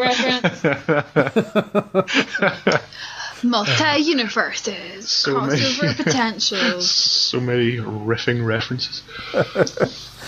Yeah, but Lando becomes like one of the gang, and it's good that they introduce new characters as well. Obviously it's part of the history of these the characters we already know, because he knows Han from sometime in the past. Apparently, the Millennium Falcon is taken from Lando in some way, although all the marketing for Solo so far suggests that that's not the case. I think the We'll Falcon have to wait and see. It looks like it belongs to Woody Harrelson. And if you're listening to this podcast in the future, you already know. You already know, yeah. What do we know? Well, nothing so About far. the contents of Solo. Oh. Yeah, the film that I certainly don't want to. I don't have that much interest in, but I have a song that we can play for like the end of that podcast, though. This one or the Solo podcast? The inevitable Solo podcast? The inevitable Solo podcast. Maybe we should all record our own monologues for it, and then it truly will be solo podcasting. Oh, Craig, I like the sound of that. I do like the sound of that. Maybe I'll just wear a fake mustache. Why? No, grow your own. Grow my own. Yeah. In less than a month. Yeah. Wait, why mustache? What's going on? Lando. He has a mustache. What, in Solo? I imagine so. Yeah. Is he coming back in Solo? Yeah, played by Troy Barnes. Played by the young Glover, whichever Glover's the young one. Is it Donald? Donald. Yeah, Danny's the older one. Childish Gambino Calrissian. Hello, I like Childish Gambino. Yeah. So yeah, the Cloud City stuff. It's quite funny that there is a meal between Darth Vader and Han Solo and Leia and Lando, and you don't get to see it. So you don't get to see how Vader eats, or if he just sits there as everybody else eats. He must have some sort of attachment for that mask. He must have. Yeah, some kind of straw. Well, there was a note in the script for the first one where he's supposed to like drink coffee or something like that through a straw. I didn't know that. Yeah, he like brings it, he force levitates a cup over to him or something, and then he drinks coffee. He doesn't meet the guys around the water cooler. So, what's been happening? But I mean, a Robot Chicken did that meal, and it was as awkward as you might think. So, I'll try and find that clip. But I wonder what the real meal would be like. Just, them someone to sit down to dinner making small talk with Vader when they know that he could kill them at any moment. It could have been a really tense moment that we just don't see. Maybe they don't eat anything and that's why they don't show it. Yeah, I'm Well- pretty happy with not seeing that. Yeah, well, Vader says we would be honoured if you could join us, and then they all walk towards chairs. Oh, thanks very much. I'll just have a seat. Yeah, just cool. What's for dinner? What's the chef cooking up today? You know, it's like I can die later, but you know, Does Darth Vader have talking furniture? no. Huh. Does James Earl Jones sing "Be Our Guest"? That would be marvellous. That would be. We should tweet him that. Yes. Craig, go and tweet on that. Okay. Not right now, but okay. Yeah. Does James Earl? He doesn't sing in The Lion King though. I don't know, but like you could legit tweet him right now, because he might respond to you before the close of this podcast. And that would be fantastic. I would say it's unlikely. Don't go on with such a negative attitude. Be optimistic. Just accosting James Earl Jones with our nonsense. Yeah. Okay. He's probably sang it in the shower or something, so like. Okay. Anyway, Yeah. what do you think of the introduction of old Chimpais, the Emperor, See the Palpatine? holographic guy. See the Chimpai. hologram. See the hologram. Yes. What's next? The Just need hologram that of confirmed. the hologram of an old lady who has chimpais. What? She's got to create the Emperor. They have an old lady with Chimpais superimposed over her own eyes Don't understand. before it became Ian McDermott. Are you being serious? Yes, What? it's What? I don't understand. always takes me by surprise when it happens because I'm so used to seeing the more up-to-date version. I don't understand. The original special effects Yeah. to create the Emperor, old lady, hood, Chimpais. Are you being serious? Yeah. And some weird, like, disembodied, inhuman sounding voice. Yeah. Yeah. What the beep? Because what? I don't understand. And for anyone who likes I Was There Speeding. Too, the podcast with Matt Oh. Gurley, there's an episode where the guy who did that voice, I can't remember his name now, tells us all about his experience. Why? Was it he What- went into not a talking recording over booth? chimpais? Was it he went into a recording booth and recorded like 6 lines and then... I don't know, but he's really intense about it. Like, he's really method, and I think he does like cons and stuff, and he maybe only recorded 2 or 3 lines, but even just kind of getting into character and saying his opening line, he Did he have still a takes, chimpy? all these years later, he still takes very seriously.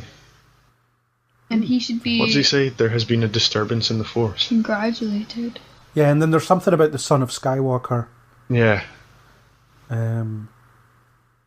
don't know, I don't remember... Skywalker. I don't remember what the dialogue is. It's almost a pointless scene, other than establishing that there is an emperor, because you Yeah. know there's an empire. So you don't, you know. I mean, it's But the then first time everything that came after and before is so kind of focused on Palpatine Yeah. that it's kind of strange that this is his introduction.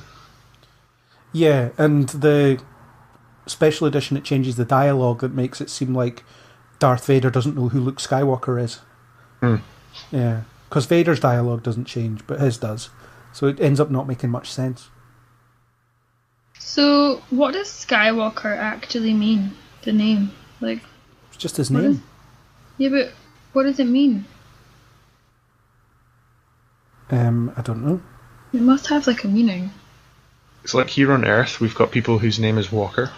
Yeah. He's from the sky. He's a Skywalker. What kind of sky? Like this guy? No Man's Sky. He was almost a what I star mean. killer, so Yeah, What? What do you mean? that was one of his names in an Star earlier Killer. draft. That's not very subtle. no, it's not.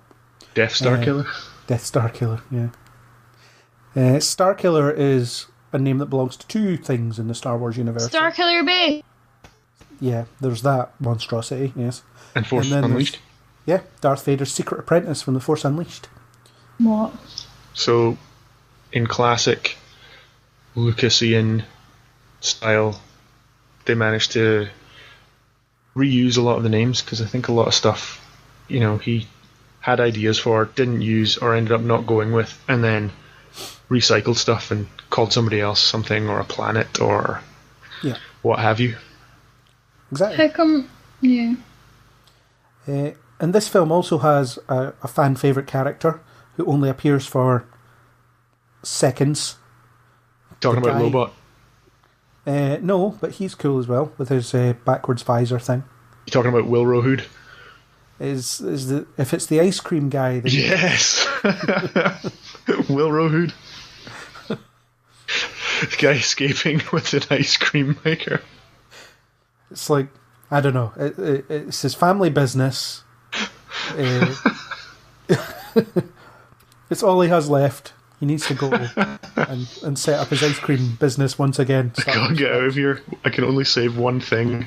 It's going to be the ice cream maker. Do you think he makes it with like? Do you think he makes it with like blue milk? Definitely. Now in green. Now in green, he has many different flavors. Green has always existed. It's just not been something that we've been shown. Well, you have to find some pretty strange sea beasts to get green. You do. Or was it not said somewhere that like the stuff that Luke was drinking on Tatooine was like condensed milk? So that's why it's blue. I've never heard that.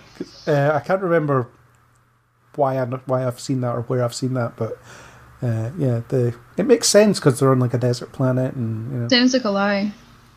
They would need stuff to keep for a longer period of time. So. Tinned milk. But what do they farm? Moisture. Like water moisture. Yeah, they farm moisture with their moisture evaporators. So they farm water in the desert. Yeah. And they can't grow anything. Someone's got to do it. I guess they must extract it from the air. Yeah, but what I mean is, you think that if anyone could grow anything and not need condensed milk, it would be the moisture farmers. Well, if you still don't have anything to milk, then you might have a problem. What about yaks? Do they have yaks? They have banthas. That's pretty much a yak. But Tatooine doesn't appear in this film. It's the only Star Wars film of the original 6 where and yet Tatooine here does we not are appear. discussing moisture farming. I mean, they're mining Tabana gas from the sky in this film. I don't know what Tabana gas is, other than it's highly explosive in Rogue Squadron. Ooh, that's like helium.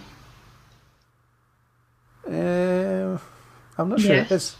Yes. We don't get the scene where Chewbacca sucks down some Tabana gas and his voice goes high.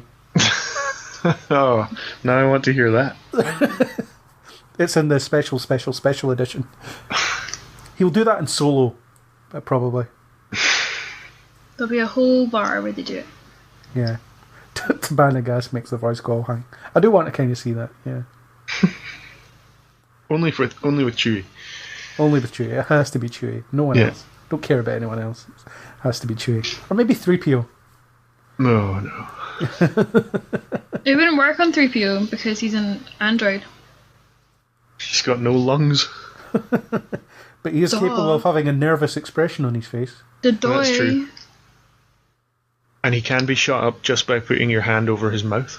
Yeah, but that's because he understands human gestures. That doesn't mean that he would have the capacity. Or speech is deactivated by covering that sensor. Mm-hmm. That's where the speaker is. So they're just. He can also be turned off just by turning him off. But tap on the back. Yeah. So can people. I suppose. You just don't ever switch back on.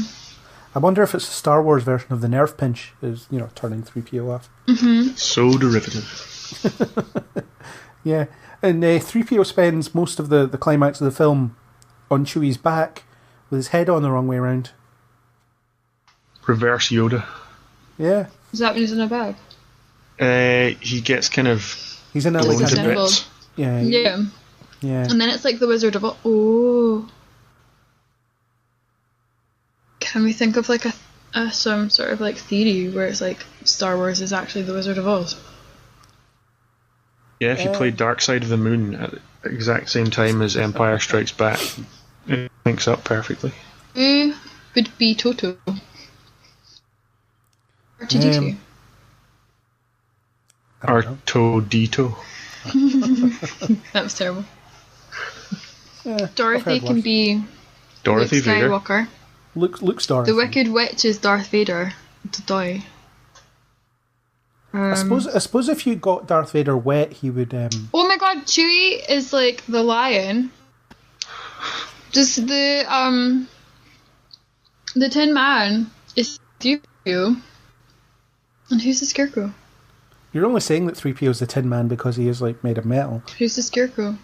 Han He Solo. doesn't have a brain. The one that Leia will No, he miss doesn't most have of a heart. all. No, he doesn't have a brain.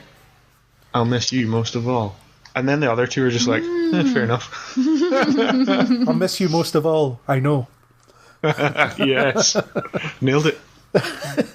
Right. Guys, I think we've got something here. Yeah, never mind comparisons to the Hidden Fortress or anything else. We'll let Wizard of Oz. There's a bit of an Alice in Wonderland kind of feeling as well, because Luke is thrown Talk us into through this it. different world that he doesn't understand and is completely alien to him. And then off with her heads himself. Yeah, exactly. Oh.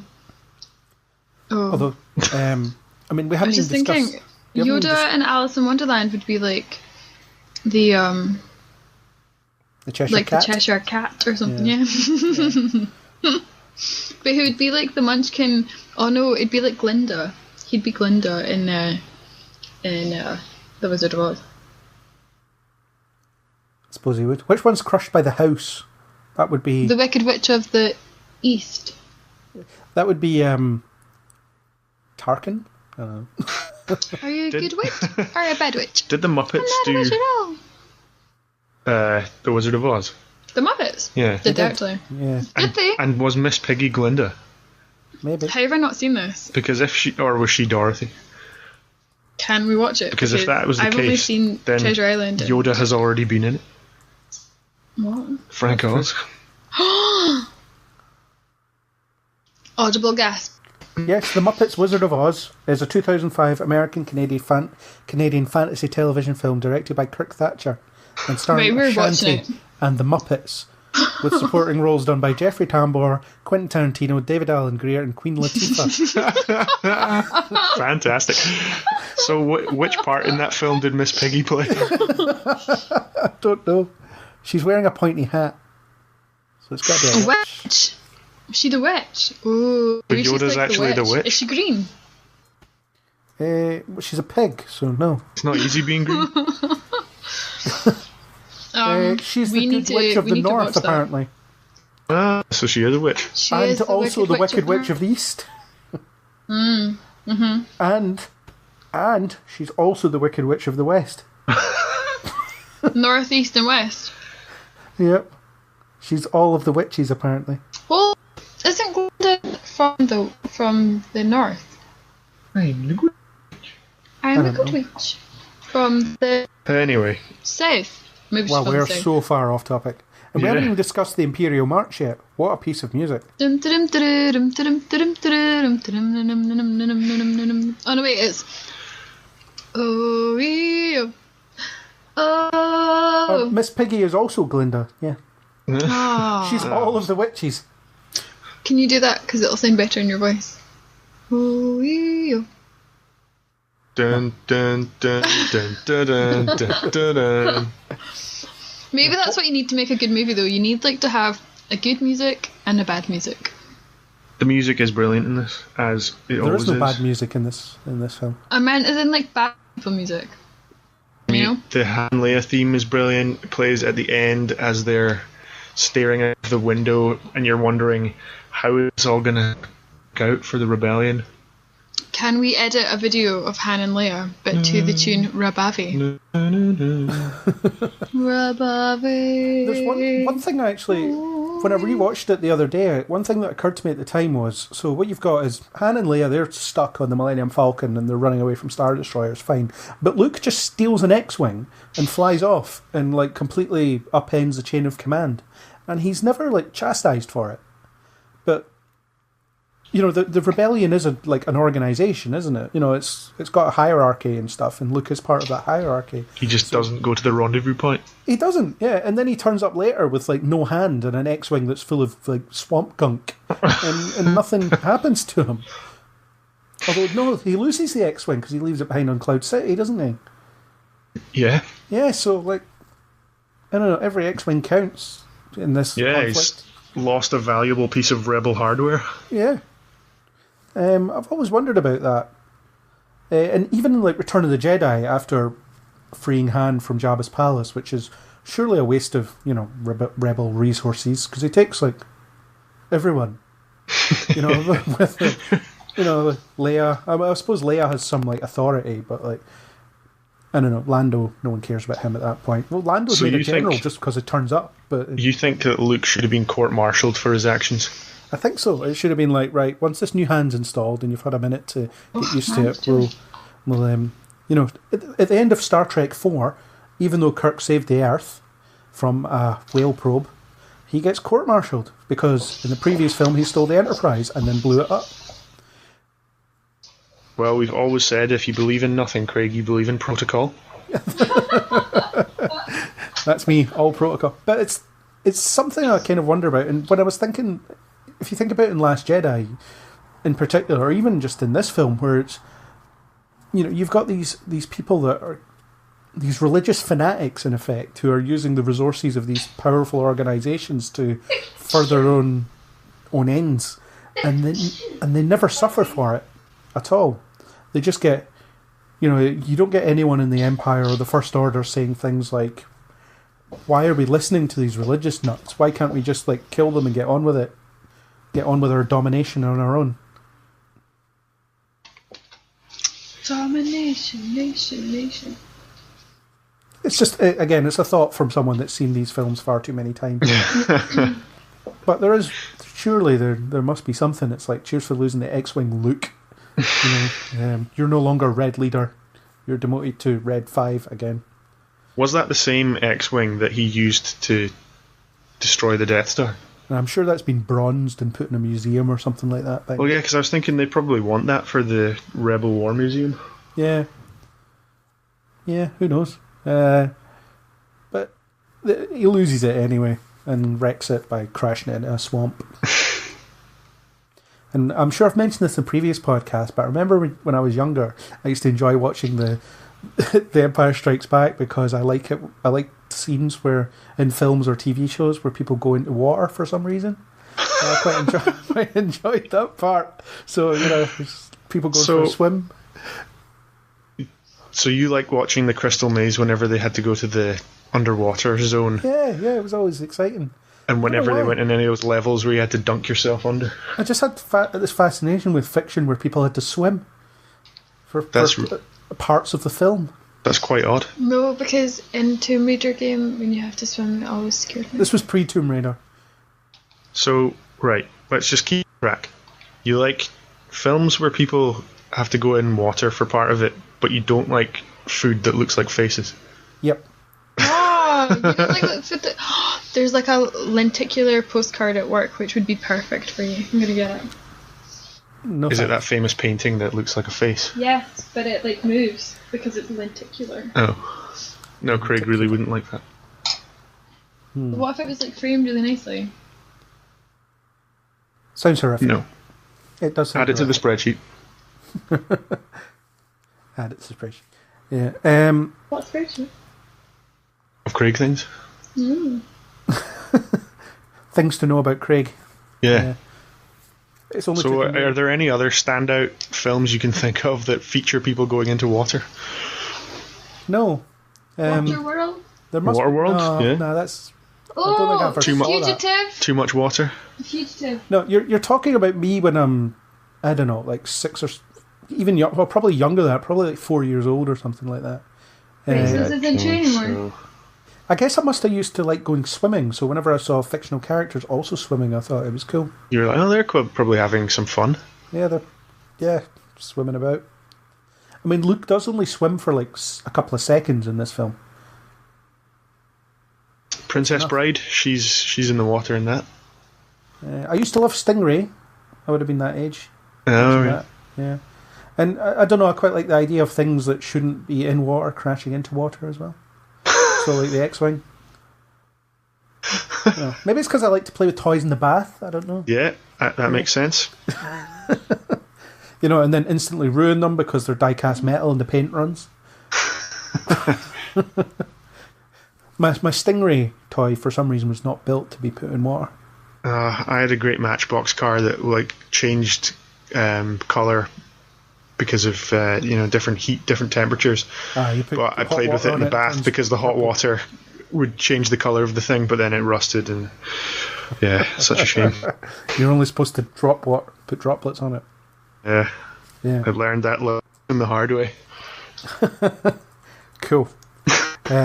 So we've gone massively off topic once again. But listeners, you've had a brief insight into my mind, which may be good, may not be good. But I like it when things... brief insight into your beautiful childhood. Like, I think people can relate. Don't stop believing. Don't stop believing. I knew that was going to happen. Botched the whole place. Okay, so I think it's probably time to wrap up. Any other kind of points that I didn't cover or we didn't cover throughout this to unpack before we end? I have one more point. This film, above any other, with possibly one close exception, makes me feel the most hopeless I ever have watching films. And I timed it when I was watching it the other day just to see how long this feeling lasts, but then compared to how long it makes me feel like it's lasting. It's once Luke gets his hand cut off and he's at his lowest point, and he's saying no, it's impossible. It's 4.5 minutes from him losing his hand, falling down that shaft in Cloud City all the way to the bottom, trying to climb back up, having the hatch close on him, and dangling off those aerials at the bottom. 4.5 minutes until he drops into the hatch on the Falcon, and in that 4.5 minutes I can feel totally hopeless, and it feels like a lifetime rather than 4.5 minutes. If you're like, this is how is he gonna escape this? How is he gonna be saved? Yeah, and the only other feeling I get like that is when I'm watching Jaws and the orca starts to sink, and you're like, no, there's no way they can get out of this. And of course Robert Shaw doesn't, because he gets totally chomped. Yeah. But you're like, spoiler for Jaws. Yeah, sorry. And that doesn't last all that long either, but it's funny how it can seem like so long because of the way that the film is making you feel. You're really kind of right in there with the characters. And as we've kind of touched on, I think Hamill's performance of selling it and everything, the music, the visuals, all just kind of adds up to that feeling, and that's what really kind of marks the end of this movie for me, is just that, like, the real downer. And I suppose that's one of the sort of standout points of it, is this kind of dark chapter in the trilogy, but then it makes the sort of redemption and the victory at the end of Jedi even sweeter. Spoilers for Jedi. And it is very much the culmination of the perfect trilogy point. You're at the middle of the trilogy, the characters are at their lowest point and they've nowhere to go but up. Yep. And it's something that everyone who's making a trilogy since then tries to ape with limited success. Last Jedi is a bit like this in the terms of, there's a little bit of hope at the end, but they've lost so much. And one thing that now occurs to me that I watch this, I think this is the first time I've seen this film since The Force Awakens came out, is that someone on the surface of Bespin finds that lightsaber and it's still working. Yeah. Do you think we'll ever get an explanation? No. Well, no, I think we will. J.J. Abrams is doing it next, so I don't think it'll be a good explanation, but I think we'll get one. Yeah, so it'll all be tied up. Yeah, tied up in a neat little package. Yeah, I do. Yeah, there are feelings of bleakness towards the end of this film, and I seem to remember being younger and seeing Luke hanging off this antenna and thinking, if that were me, I'd be dead. No way I could hang on like that. You know. And yeah. I know, and like I said, it's not even for that long, and yet it can feel so extended. Just this feeling of hopelessness because he's at the utter lowest point. And it ends on a hopeful note as well. Yeah. I mean, it's still quite a morbid note, though, because you don't know what's happening, and they are still at quite a low point, but they clearly have some plan. We'll meet you at the rendezvous point on Tatooine in some years' time. Yeah. I don't know. And even though he gets a replacement hand that, for all intents and purposes, it functions exactly the same as his previous one, looks the same, he's just experienced this massive trauma. And, it's not that long until in screen time, until he's almost back to normal, physically. Yeah. And yet it still feels like this massive loss. Yeah, but he's even just morbid while, the droid is just stabbing his fingers to make sure they're working. And, he has that kind of look of defeat on his face. Yeah. Because he hasn't won. He's survived, which is a victory in itself, but he's learned this massive thing. He's aware of the fact that someone has lied to him, or people have lied to him his entire life. Contrast that with the start of the film, where he thinks his father was a Jedi hero, because that's what Obi-Wan told him. He was a great pilot and he was a good friend and all this stuff. So he'd been lied to about his father up to that point, and then he finds out, oh, he was a Jedi. That's really cool. That's something to aspire to, and he looks up to that, and then he learns his father is an evil, tyrannical dictator that cuts his hand off. And then he remembers that his father ordered the death of his beloved aunt and uncle. Yes. Well, who he did not mourn all those years ago. Vader had anything to do with that. He was in charge. Yeah, he would have been, but I don't know if he was directly responsible for that. You never find out. It's okay. I was just trying to tie it back to his lack of emotion at Uncle Owen. And yeah. Fun fact about the Marvel Cinematic Universe, which also has a podcast that may or may not be published by the time you listen to this. I have no idea. It depends if I can get the work done or when I get the work done. But during Phase 2 of the Marvel Cinematic Universe, which is things like Thor 2, Iron Man 3, and so on, you have someone lose a hand in all of those films. All of the Phase 2 films, someone loses an arm or a hand. Very Star Warsy. Well, it was a deliberate reference to The Empire Strikes Back, apparently. Which then the prequel films all did as well. Yeah. Well, maybe not all of them. But there's dismemberment. There's quite a lot of dismemberment. There's a lot of dismemberment. Yeah.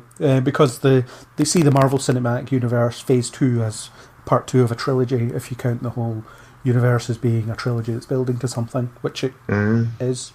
And so Phase 2, everyone loses a hand at some point. I mean, no one actually loses a hand. I think in Iron Man 3 it's like Guy Pearce. So whatever. No one cares. And it grows back like a minute later. And Thor 2, it's fake. Thor doesn't actually lose a hand. And in Winter Soldier, well, Bucky in the past loses his hand. And then in Age of Ultron, Andy Serkis. And I can't remember who loses it in Guardians of the Galaxy. Someone's bound to. He must grow a hand back. Oh, he loses them all the time. Yeah. There we go. So that's it. Other than hopelessness, any wrap-up thoughts? Natalie? Yeah? Wrap up. What was the quote you were going to throw at us? Oh, yeah. Well, I want already to forgotten the last line. So, got that quote right now? If you don't mind. Okay. It's by a guy that you might have heard of. And the quote is, "The enemy is fear. We think it is hate, but it is fear." Profound. And who said that? Have a guess? I don't know. Darth Vader. What? Darth Vader. When? This film?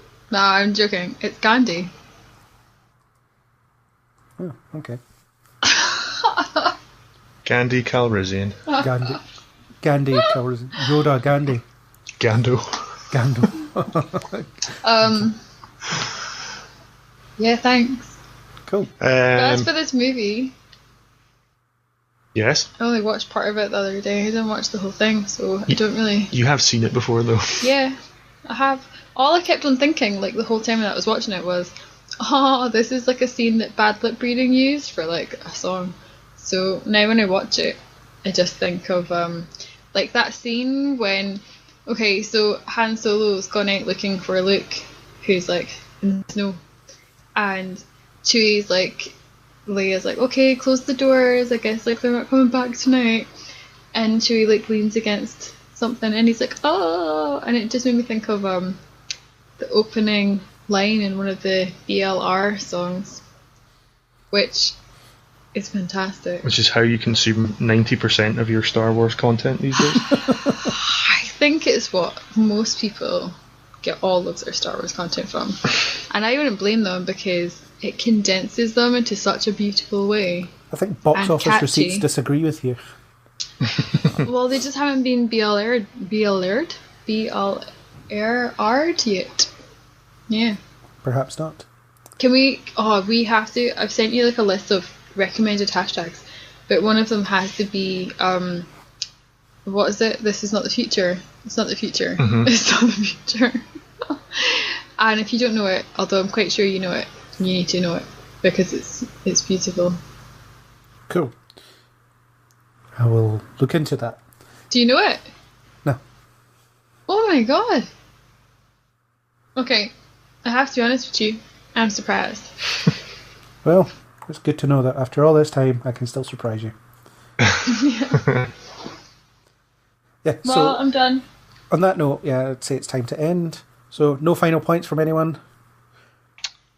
Nothing more to say, apart from wonderful hopelessness. Wonderful hopelessness. Well, join us next year to find out the thrilling conclusion to this story. Yeah. That's all I can Teddies. say. Teddies and Yeah. and lots of parodiable lines from Ian McDiarmid. So many gifts as well. I think So that this many film has given us so many gifts. Yeah.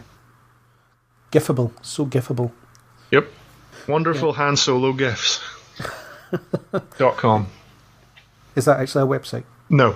Oh, well, that's a shame. Buy the It would rights be to the that, show. though, because I don't want that getting out there. What? Yeah, quite, Before this buy the podcast is buy released. the domain now. What is it? To wonderfulhansologifts.com. It's not particularly catchy. I think we should come up with something better. Yeah, but I don't know. In case someone usurps it, buy the domain right now. Just Yeah. so you've got it. You know, you can redirect to whatever the better one you come up with is. But yeah, cool. Okay, so Angus, thank you for joining on this expansion of the Star Wars universe.